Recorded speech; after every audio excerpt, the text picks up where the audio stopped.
Buenas noches, una noche más aquí al programa Sin Escaleta en Radio Despí. Con Carlos Correa. Buenas noches, Carlos. Hola, buenas noches. Y con un servidor, Esteban Fernández. Esta noche tenemos al señor Santiago Niño Becerra. Él es doctor de Economía y catedrático en Estructura Económica de la UKS School of Management. No sé si lo he dicho bien, pero es de la Universidad Ramon Llull. Catedrático en Económicas. Es uno de los principales divulgadores españoles de asuntos económicos y sus obras pues van desde el crash a Más allá del crash, Diarios del crash, Economía y Mails. Son libros centrados en la crisis económica contemporánea. Un autor que ha vendido más de 160.000 ejemplares. Su última obra, Capitalismo 1679-2065, es un recorrido por el sistema capitalista hasta más allá del presente, donde el autor hace un análisis detallado del por qué en el 2065 el sistema capitalista actual llega a su fin, tal y como lo conocemos en la actualidad. Buenas noches, señor Niño Becerra. ¿Qué tal? Buenas noches. Durante el libro, como decía Carlos, hace usted pues un análisis detallado con fechas de todos los acontecimientos relevantes que hay a lo largo de la historia, ¿no? Pero a mí personalmente, una de las cosas que me gustó del libro es tanto lo que usted explica y lo que dice, como lo que no dice, pero que deja abierto también al lector. O al menos interpretaciones que pueden ser también de la cosecha del lector, ¿no? Pero hay algo que en realidad a mí me llama la atención, por ejemplo, cuando aparece en varios momentos pues Milton Friedman, ¿no? El famoso economista estadounidense. También hace mención a Chile, lo que aconteció pues allí en todo lo que es el tema de... Esto viene también un poco, señor Niño Becerra, porque hace más de una década, la periodista, activista Naomi Klein, hizo un documental que tuvo bastante éxito, el de la doctrina del shock, donde para implantarse pues unas políticas económicas en Chile, pues bueno, se basaron pues en una serie de procedimientos, ¿no? A mí me llama la atención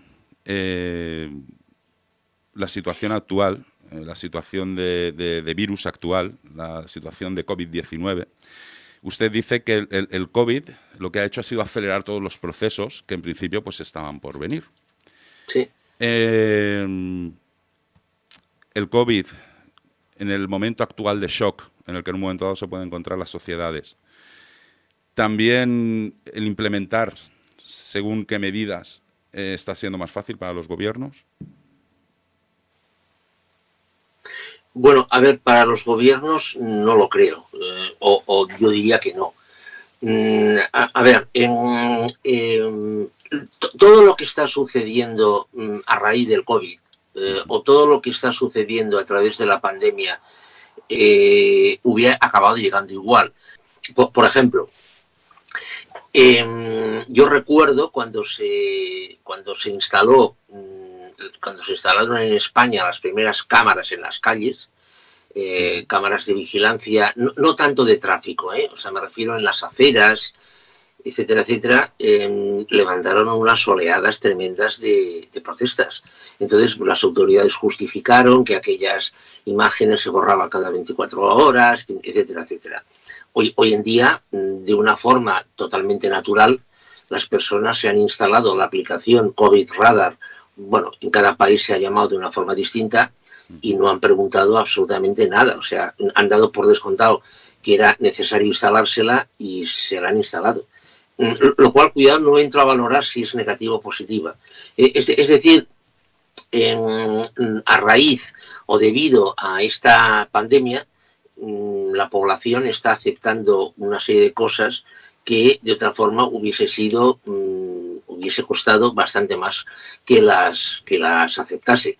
Yo simplemente recuerdo que en España únicamente en una ocasión se ha puesto en marcha un toque de queda y lo hizo el general Milán del Bosch en el año 1981, la noche del 23 de febrero. Hoy se ha puesto en marcha el toque de queda y se ha aceptado de una forma totalmente natural. Lo cual, por favor, insisto, no entro a valorar si es positivo o negativo el toque de queda. A mí, una de las cosas que comenta en su libro es que el intervencionismo genera burbujas. ¿no? Entonces, yo me lo llevo al terreno industrial, pues del automóvil, ¿no?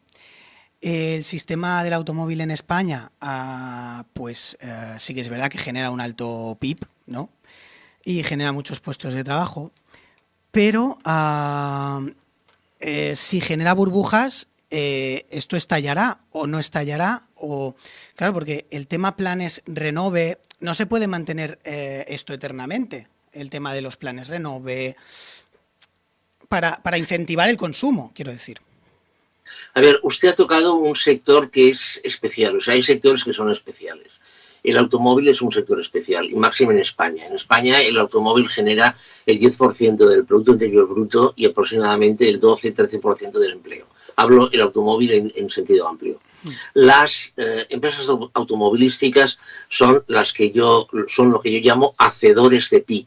Yo recuerdo simplemente que la empresa Fiat en Italia, a los trabajadores de una de sus fábricas les dijo que o renunciaban a una serie de derechos laborales recogidos en el equivalente al Estatuto de los Trabajadores Italianos, entre ellos el derecho de huelga, o cogía aquella fábrica y se la llevaba a Polonia. Y los trabajadores lo aceptaron. Y el gobierno aceptó que Fiat lo propusiera y aceptó que los trabajadores lo aceptaran. Es decir, el automóvil es un sector que juega en otra liga. Entonces el automóvil va a poner en marcha una serie de, o está poniendo en marcha o ha puesto en marcha una serie de procesos para, evidentemente, continuar con su actividad. ¿Por qué? Porque genera mucho empleo y mucha actividad económica. Los planes Renove, de todas maneras, piense usted que no generan mucho dinero, o sea, no mueven mucho dinero. Estamos hablando de 50 millones de euros, o sea, no es mucho. El problema es que es una actividad, un consumo que está subvencionado. Entonces esto por un lado podría dar lugar a que los fabricantes de caramelos de menta dijesen, oiga, subvencione también el consumo de caramelos de menta. Evidentemente esto no va a pasar porque los fabricantes de caramelos de menta son unas hormigas en relación a los fabricantes de automóviles, ¿no? O sea, esto no va a pasar. Además, sucede otra cosa, y es que en España estamos muy cautivos de las empresas automovilísticas, porque en España hay 17 plantas de ensamblaje de automóvil, pero no hay ningún centro de decisión. Yo recuerdo simplemente lo que ha pasado con Nissan. Nissan dijo que cerraba la Moncada y la zona franca y las cierra y se acabó, y no hay más. Es verdad que luego con la negociación, en vez de hacerlo automáticamente, va a hacerlo dentro de unos meses, pero bueno, pero la cierra. Es decir, entonces la burbuja no tanto es una burbuja financiera ocasionada por el automóvil, entiendo, sino que es una burbuja de un consumo que está subvencionado. Es decir, parte del importe de un automóvil que alguien adquiere está pagado por todos. Y entonces, claro, yo lo que me pregunto es una cosa, yo lo que me digo es una cosa. O sea, o somos capitalistas o no lo somos. Claro. Es decir, si somos capitalistas, pues somos capitalistas. O sea, no es que esté valorando el capitalismo, pero si somos capitalistas, pues bueno, lo que dijo Milton Friedman cuando el 11S, y que es un párrafo que yo analicé en mi libro, y se dieron 11.000 millones a las empresas, a las líneas aéreas, ¿no? a las aerolíneas, ¿no? Milton Friedman dijo que tenían derecho, evidentemente, a una indemnización, porque el gobierno les había prohibido volar, pero no tenían derecho a esa brutalidad de millones. Entonces, el periodista le pregunta a Milton Friedman, oiga, pero hubieran quedado algunas. Y Milton Friedman dijo, bueno. Es decir, lo que no se puede hacer, como están haciendo las grandes empresas, es jugar con dos barajas. Claro. La baraja de la libertad capitalista, no intervención del Estado, etcétera, etcétera, y cuando hay problemas recurren al Estado porque sin esa ayuda del Estado, evidentemente, tendrían más problemas de los que tienen. Y de alguna forma el Estado con el dinero público subvenciona a estas empresas. Yo en mi obra este es un tema que trato bastante. Sí. Pues en su obra, Capitalismo 1679-2065, señor Niño Becerra, hace también referencia a la incompatibilidad de ecologismo y capitalismo. Son pues dos conceptos que son completamente contradictorios, ¿no? A mí, como lector, a mí me suscita el hecho de una serie de cuestiones, ¿no? Que es el ecocapitalismo, tal y como como se está conociendo ahora, ¿no? No sé si ponerle a lo mejor quizá este nombre, ¿no? Pero quizá esta autarquía, ¿no?, que busca Europa con el tema de las energías renovables, es el negocio capitalista del bloque para los próximos años, del bloque de la Unión Europea para los próximos años. ¿Así lo han pensado? A ver, el capitalismo cuando nace a principios del siglo XIX, desde su inicio, se encuentra con una cosa que son los subproductos y las escorias, en fin, la basura, vaya, que genera en su proceso productivo, porque los procesos productivos, o sea, son imperfectos.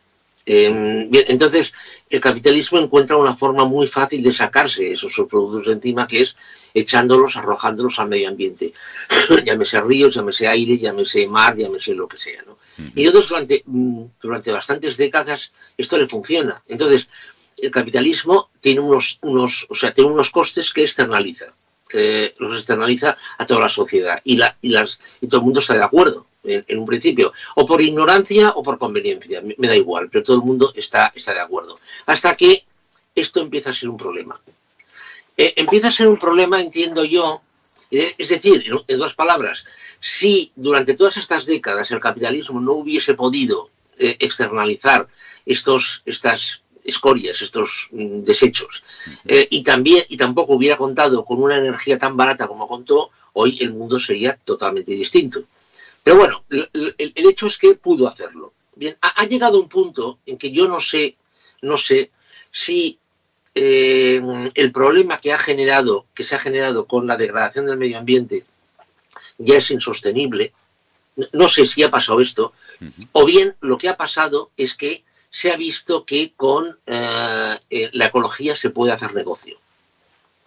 En consecuencia, el capitalismo ha empezado a adoptar una visión, una tendencia ecológica, porque evidentemente aquí hay una fuente de beneficios a nivel tecnológico, diseño de procesos de filtros, diseño de software, diseño de procesos productivos mucho más eficientes, etcétera, etcétera, ¿no? Entonces, lo cual está bien, realmente esto es positivo.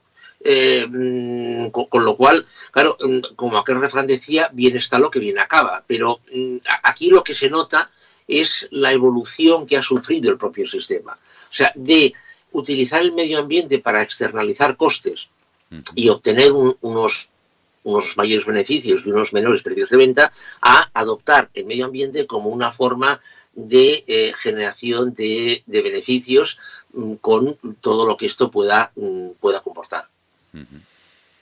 Por ejemplo, otra de las cosas que a mí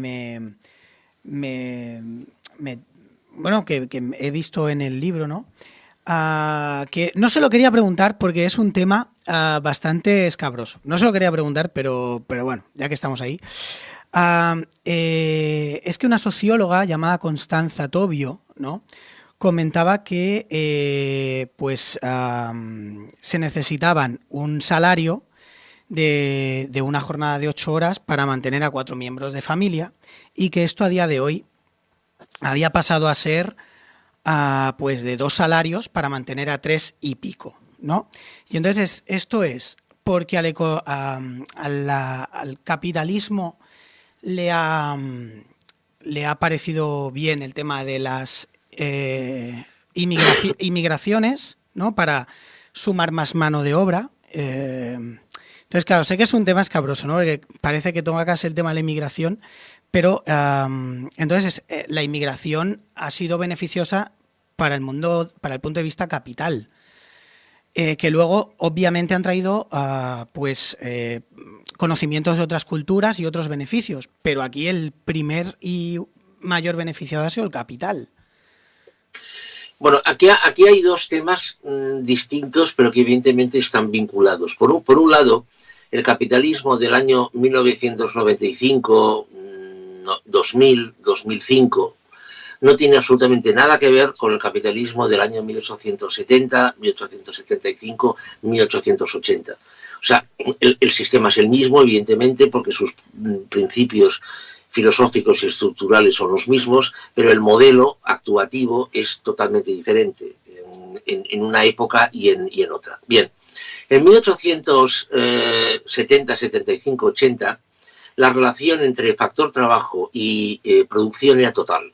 Es decir, si se quería producir más, hacía falta más capital, evidentemente, pero también hacía falta más trabajo. O sea, era directo, absolutamente directo.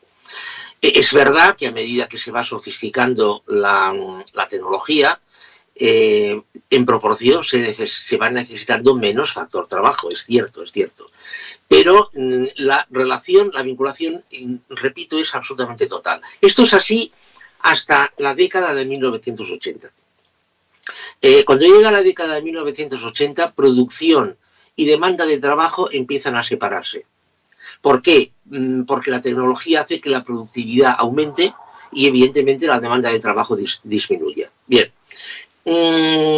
Entonces, bueno, pues podemos decir, bueno, pues vale, pues bien, estos trabajadores que son desplazados, además hay ejemplos, la siderurgia en Estados Unidos, en fin, hay muchos ejemplos de esto. Bien, entonces podemos decir, bueno, pues vale, bien, la tecnología es más sofisticada, se necesita menos factor de trabajo, este factor de trabajo pues se empleará en otras cosas o se subempleará, no lo sé, y la productividad irá aumentando. Lo que pasa es que el capitalismo se da cuenta de que puede hacer otra cosa más, puede dar un paso más, bueno, en realidad dos pasos más. En primer lugar, externalizar producciones, lo que se llama el offshoring, la deslocalización, etcétera, etcétera, llevando producciones a países de mano de obra muchísimo más barata. Y, por otro lado, traer población de países subdesarrollados a los países desarrollados para que trabajen. Evidentemente, la mayoría de esta mano de obra que traen, centrémonos en esto, no, la mayoría, porque también la hay, no son ingenieros de sistemas, que también los traen, también. La mayoría son personas que trabajan en actividades de bajo valor añadido. Y en el caso de España, concretamente estoy pensando en la construcción. Es decir, todo el boom, o casi todo el boom de la construcción de los años 2002, 3, 4, 5, 6, 7, que tiene lugar en España, lo realizan en gran medida población inmigrada. Población inmigrada que, primero, la mayoría tiene unos derechos que están por debajo de la ley, de lo que marca la ley española, y en segundo lugar con unos salarios que están por debajo también de los mínimos que podríamos indicar que registra la legislación, porque muchos de ellos evidentemente trabajan en negro. Bien, ¿esto qué supone? Esto supone una degradación de las condiciones de trabajo y un abaratamiento de los costes de trabajo. O sea, esta es la realidad.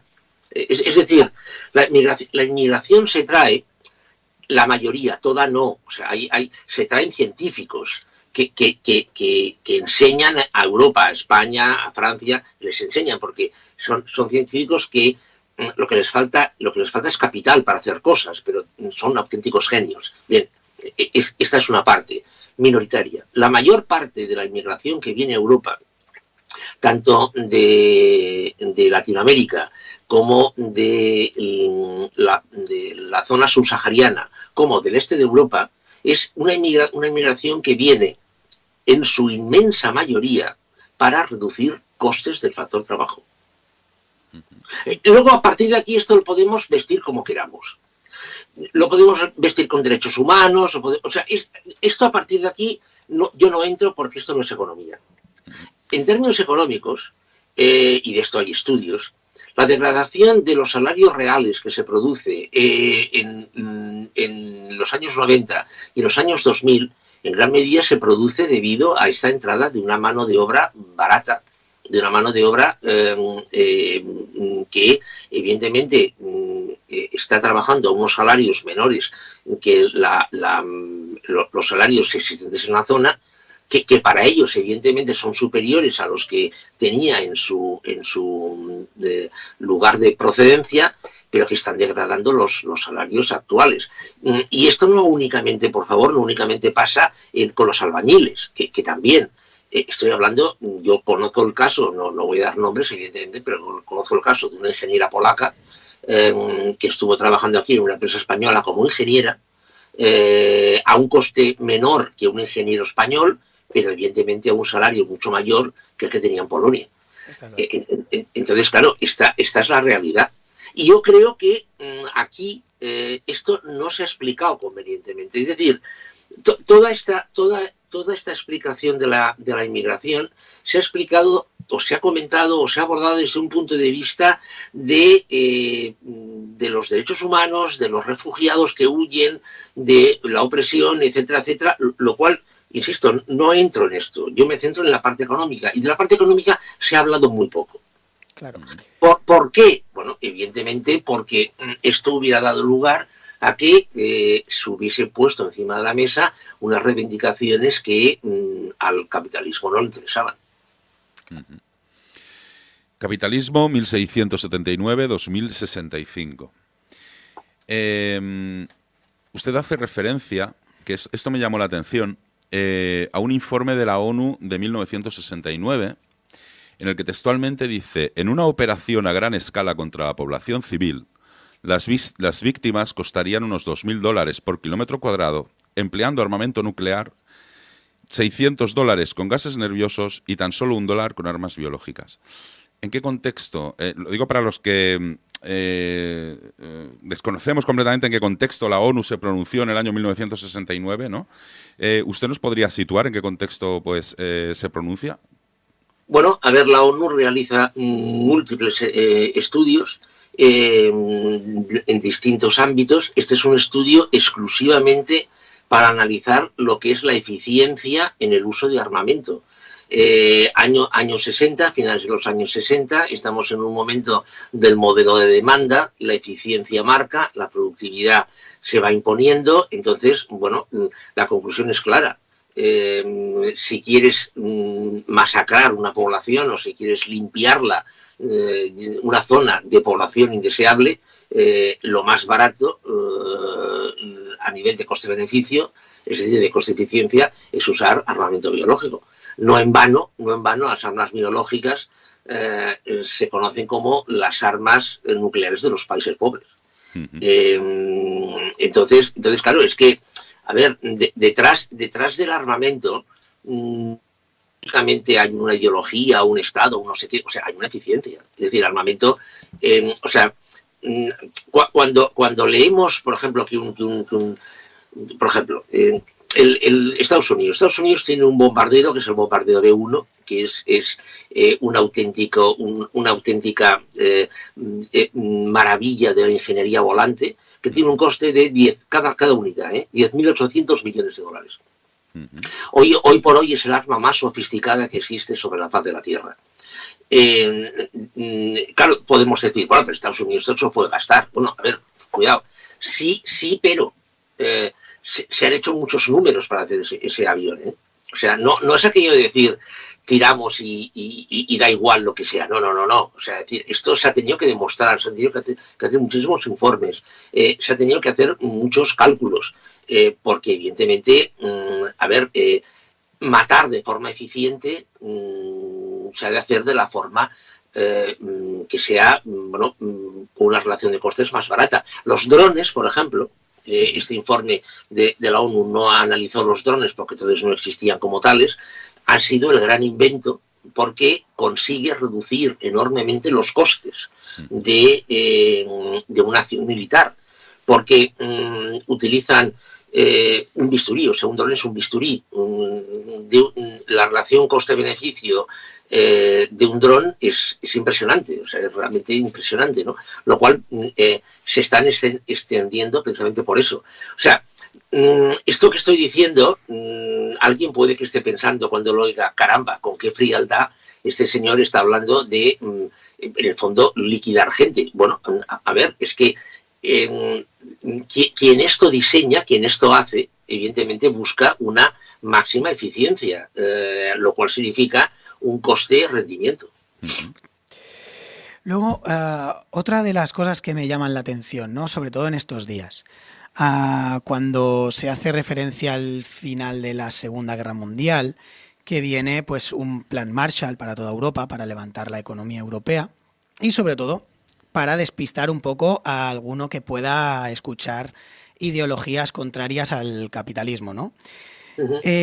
A día de hoy el paralelismo es que cuando parece ser que Italia ha tenido serios problemas de abastecimiento en material sanitario, el que ha estado ahí para echar una mano ha sido China. Entonces, se está yendo un poco, o el peso de la balanza en término económico se está decantando un poquito hacia... Ya no está, digamos, ya la balanza no está del todo abajo en el lado de Estados Unidos, sino que está también China cogiendo un peso importante en este sistema capitalista. Bueno, a ver, es que no nos engañemos. O sea, en primer lugar, hoy el sistema vigente en China, el sistema económico vigente en China, se le puede llamar como se le puede poner el cartel que se le quiera, pero es un capitalismo. O sea, es un capitalismo de Estado, pero es un capitalismo.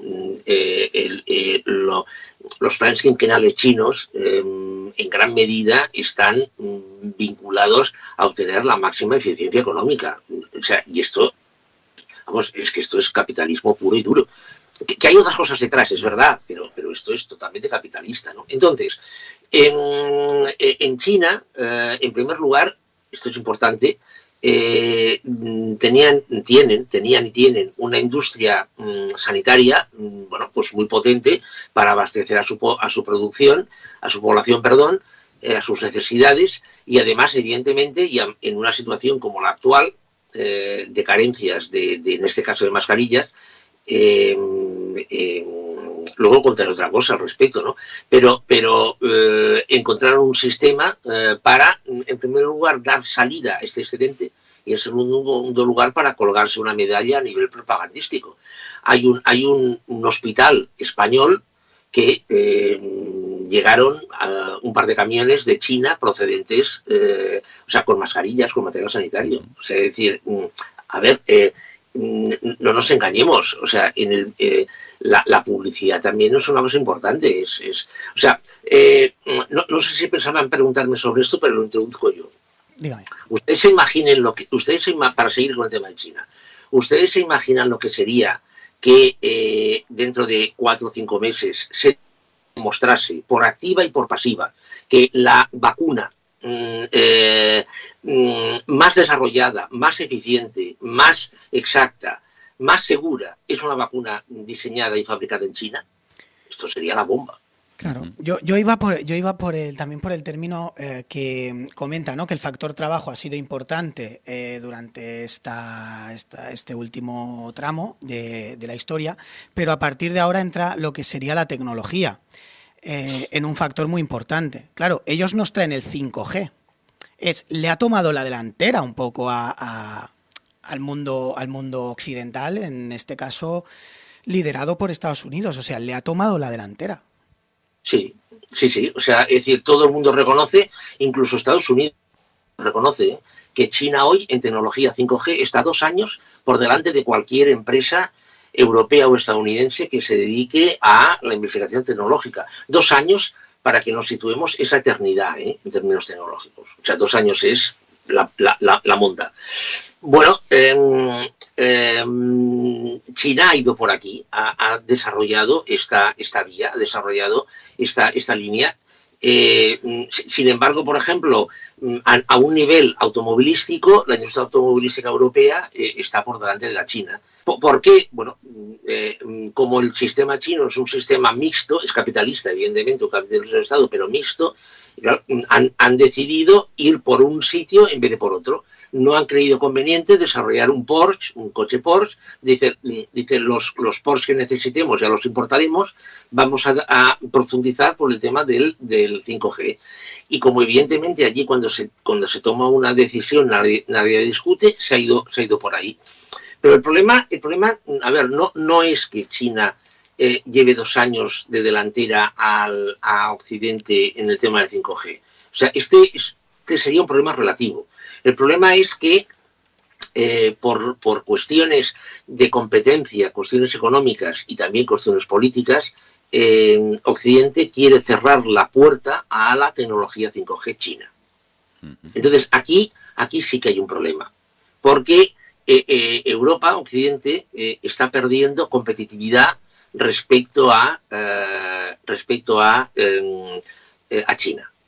Entonces, claro, a mí esta explicación que se ha dado de que a través de esa tecnología el Estado chino puede recabar información de particulares, o sea, es que, a ver, no lo discuto porque mis conocimientos en tecnología no llegan a tanto, pero es que me suena hueca, me suena barata, me suena, o sea, insuficiente, porque esto sería tan simple como, bueno, perfecto, pero esto me lo explicas, a ver cómo va, ¿no? Entonces, yo creo que, y por eso en el próximo sistema esto no pasará, yo creo que en estos años que median desde el final de esta crisis hacia el 2024-25, como establece el Fondo Monetario Internacional, hasta el 2060, hasta un momento comprendido entre el 2060 y el 70, que es cuando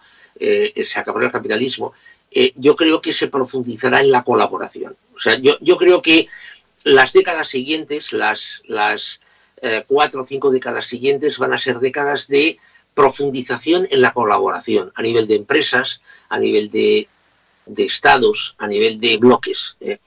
Yo, por ejemplo, pienso que Europa debería colaborar más con Rusia, sinceramente, a un nivel económico y tecnológico. Yo esto lo vengo defendiendo desde hace tiempo. ¿Por qué? Bueno, pues porque se están desperdiciando muchos recursos, sinceramente. Señor Niño Becerra, a ver cómo le formulo yo esta pregunta. En el libro 1679-2065, usted hace mención precisamente pues al protagonismo pues que tendrán los ayuntamientos o que deberían de tener los ayuntamientos, pero da también un dato. No quiero hacer spoiler, y además a cualquiera que nos esté escuchando, el señor Niño Becerra da muchísimos más datos de los que podremos dar aquí en esta entrevista. En el libro, sí. Sí, pero vamos, pero de largo. No es spoiler esto. Cifras de Foment del Treball, en el cual indica que el 80% de los comercios pues cerrarán. Claro, a mí me sucinta, por eso le decía, ¿no?, de cómo le iba a formular esta pregunta, porque a mí esto hay cosas que me sucintan una serie de cuestiones. Durante todo lo que es el confinamiento, ha sido unas cuantas semanas largas, hemos visto, por ejemplo, pues como una empresa grande como Amazon, que al fin y al cabo es un intermediario, que se sirve de una herramienta digital, porque es una herramienta digital simplemente, con la que se sirve y a nivel global, pues ha estado pues funcionando de manera completamente pues impune, podemos decir, impune, con total impunidad, con total tranquilidad. Por esto veo yo que a veces los gobiernos, cuando hablamos de tecnología, hablamos de leyes, siempre todo lo que va a referencia a las leyes y la tecnología y la regulación, es como que siempre van un poco tarde o van a contracorriente, ¿no?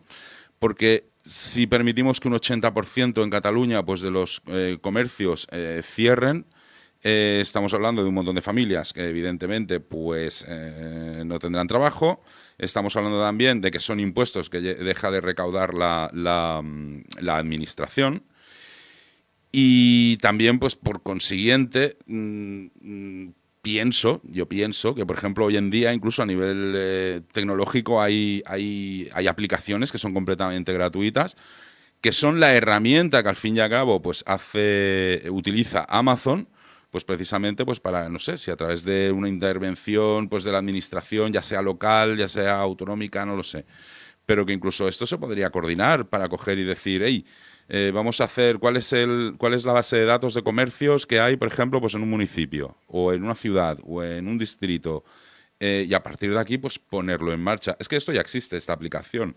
Incluso hay gente, pues por ejemplo, como hay una empresa en Barcelona que ya se dedica incluso también a hacer lo que son los repartos dentro del mismo día o al día siguiente, a un coste muy bajo y además pues con bicicleta que van, ¿no? Que para el medio ambiente pues tampoco es un problema.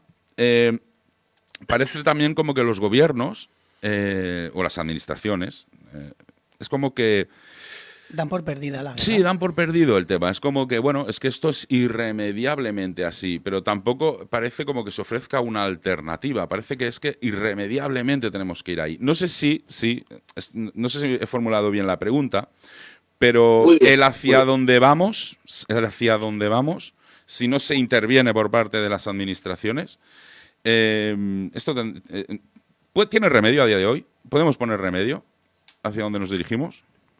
Bien, imagínense ustedes que nosotros tres, en vez de tener esta conversación hoy, en el año 2020, y siendo lo que somos, fuésemos tres nobles, tres aristócratas franceses, y esta conversación la tuviéramos en un rincón de los jardines de Versalles, un día de octubre también del año 1785. ¿Vale? Imaginémoslo.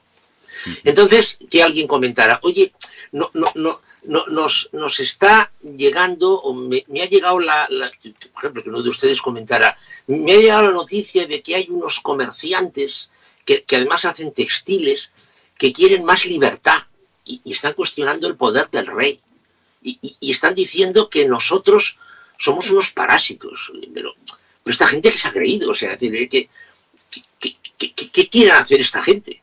Bueno, no sigo con el ejemplo porque todos sabemos lo que pasó, ¿no? Unos años después. La burguesía triunfó, la aristocracia desapareció y esto es algo que, o sea, no es que estemos descubriendo nada, porque esto se llama evolución de la historia. ¿Qué quiero decir con esto?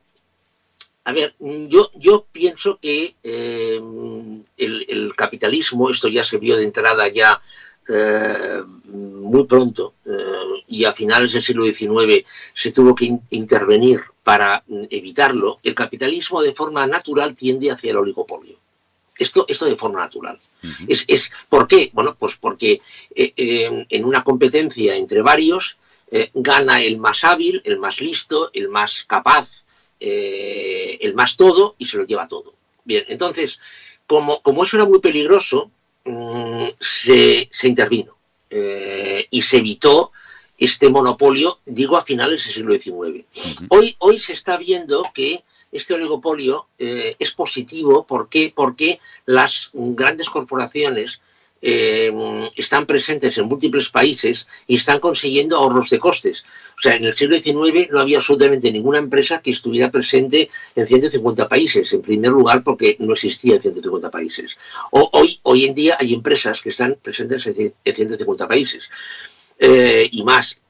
Ustedes piensen, por ejemplo, que si sumamos la facturación de las 10 principales empresas del mundo en el año 2019, sale una cifra que es mayor que el Producto Interior Bruto del Reino Unido. Entonces, claro, al final la pregunta es ¿quién manda en el planeta? ¿El gobierno del Reino Unido o quién manda? ¿El gobierno del Reino Unido o manda las 10 principales compañías multinacionales?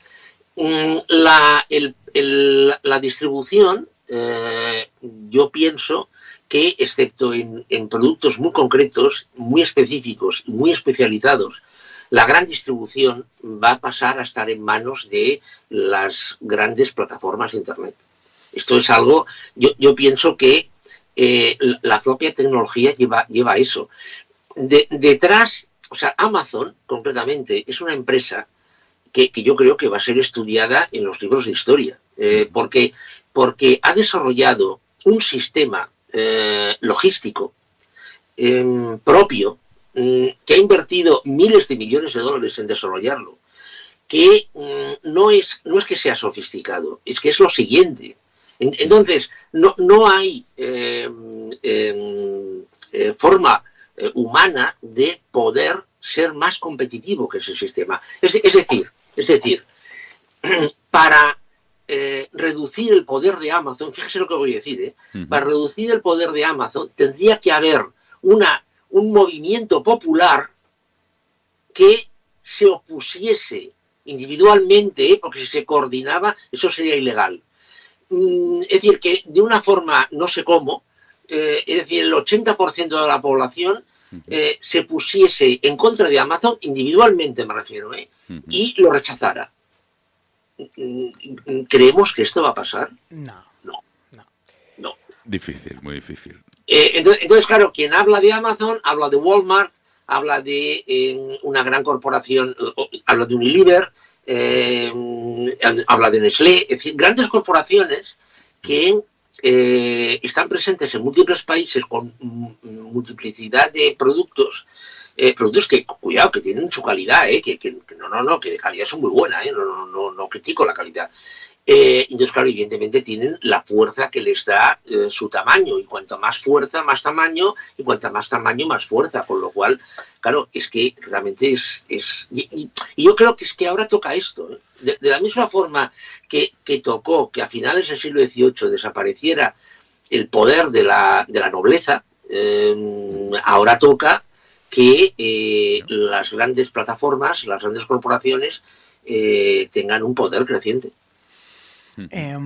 Si la tendencia natural es que los estados pierdan peso en la economía, a mí personalmente se me ocurren dos sistemas: o ir hacia el centralismo o tomar la vía holandesa, que en su libro cita alguna vez Holanda, que es la que refuerza a los municipios en cuanto a la atención, por lo menos, a la ciudadanía. Entonces, yo soy más partidario de uno de los dos. No sé si vamos hacia un modelo más centrista o un modelo un poco más donde el tema social se lleve desde la administración más cercana. Básicamente porque es la que mejor puede conocer el problema.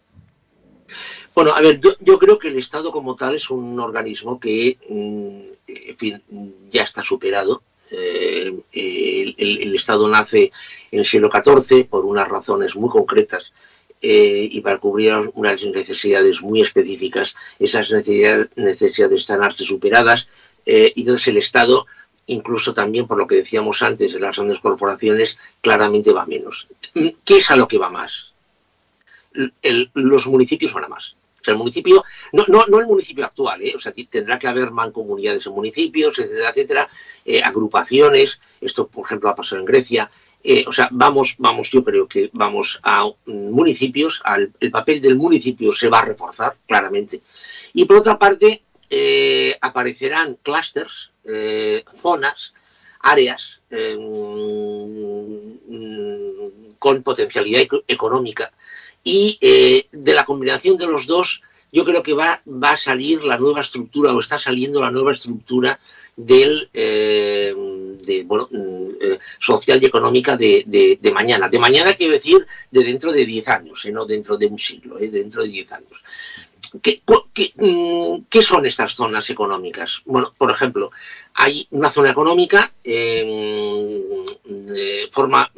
nace en Sagunto, en la localidad de Sagunto, el puerto de Sagunto, sube por todo lo que es Cataluña, sobre todo a la zona costera de Cataluña, y llega hasta Toulouse.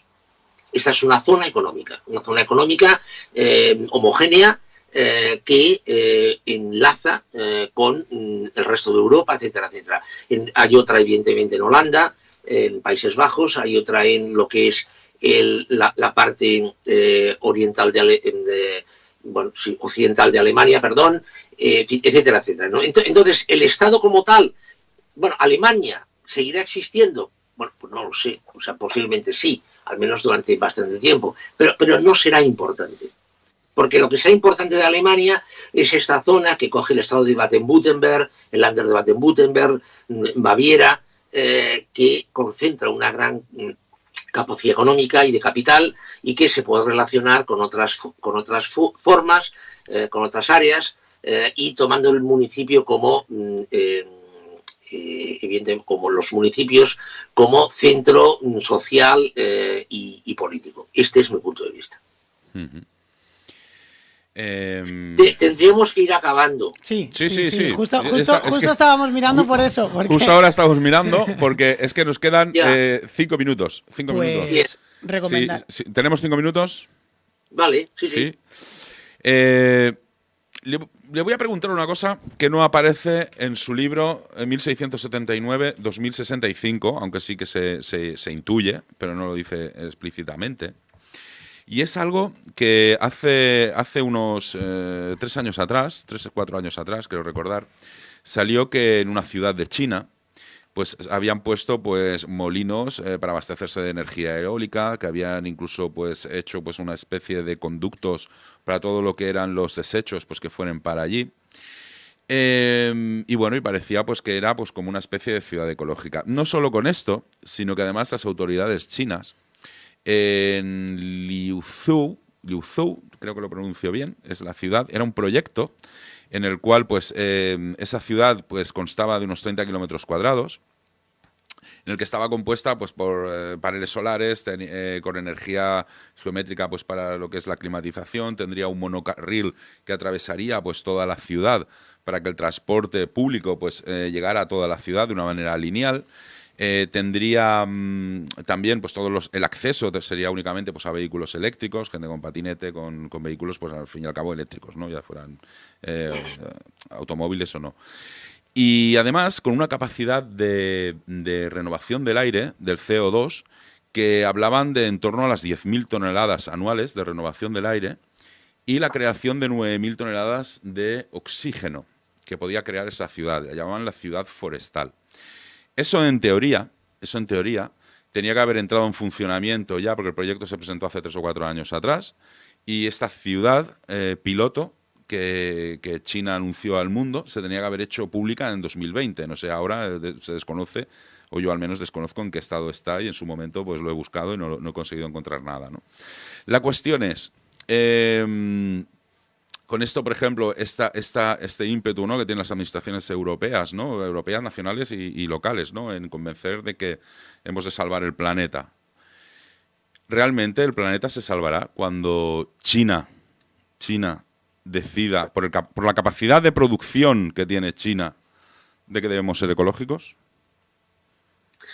Bueno, a ver, que el planeta se salvará, o sea, que no nos vamos a ahogar por los desechos que producimos, está claro. Es decir, porque a ver, el humano puede ser muy subnormal, mucho, pero tiene una cosa, el humano tiene una cosa que se llama instinto de supervivencia. Es decir, si y esto hace tiempo que se dijo, o sea, es decir, hace tiempo, me refiero igual 20 años. Hace 20 años se dijo, China nunca jamás llegará a tener la tasa de automóviles que tiene Estados Unidos, porque si China tuviera la tasa de automóviles que tiene Estados Unidos, China, ella sola, se bebería 2 veces el petróleo, la producción de petróleo mundial en un año. Claro, evidentemente, hoy en China nadie se plantea que cada chino tenga un coche. O sea, evidentemente nadie se lo plantea.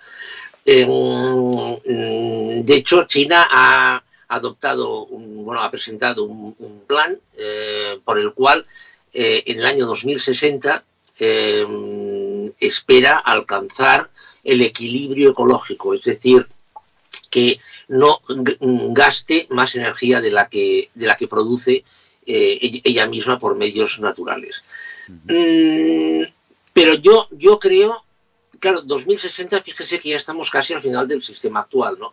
Yo creo que esto no va a ser un tema exclusivo de China, ni muchísimo menos. Yo creo que aquí va a haber colaboración, va a haber entendimiento entre distintos países, se van a poner en marcha políticas comunes, pero insisto, pero por una razón de pura supervivencia, no por otra cosa. Y además por otro tema que ha salido antes, porque ahora es negocio.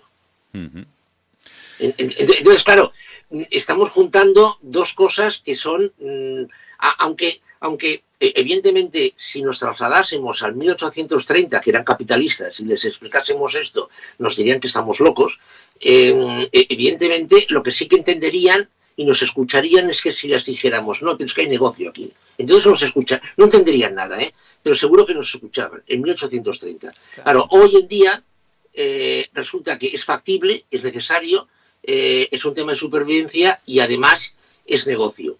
Esto seguro que sale bien, pero segurísimo. Bueno, estoy convencido. Redondo, ¿no? Pues, señor Niño Becerra, le vamos a dejar que sabemos el esfuerzo que ha hecho por estar hoy aquí con nosotros. Le agradecemos muchísimo, muchísimo, de verdad, su presencia aquí. Hemos aprendido también mucho con usted en estos minutos. A mí se me ha hecho corto, personalmente. Y a mí me ha pasado volando también. Pues un placer tenerle esta noche aquí en el programa Sin Escaleta. Y bueno, pues que no descartamos volverlo a invitar más adelante. Nos encantaría que estuviese por aquí. Muy bien, gracias a usted. Gracias a usted. A usted, buena nit. Hasta luego.